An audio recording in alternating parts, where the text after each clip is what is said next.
টিসিবির একটা ট্রাককে কেন্দ্র করে যে হৃদয় বিদারক দৃশ্য চলে যাচ্ছে। এক ভদ্র মহিলা সে এটা পেল, পাওয়ার পর সে প্রচুর কাঁদলো।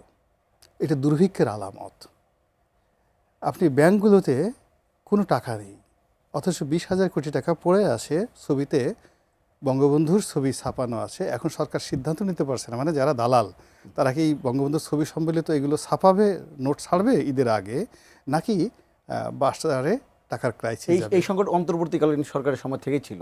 হ্যাঁ, তো এখন নগদ টাকার, অর্থাৎ তুমি ছাপাতেও পারছো না টাকার জন্য। কারণে কি হচ্ছে, ব্যাংকে তারল্য সংকট দেখা দিয়েছে।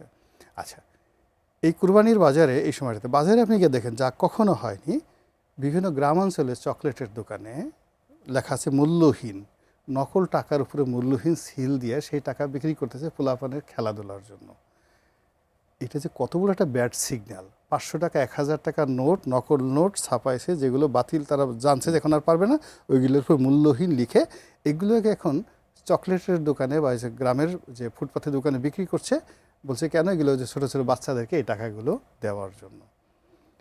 অন্যদিকে আজকে দেখলাম যে সরকার 9 লক্ষ কোটি টাকার যে বাজেট করবে, সেই বাজেটে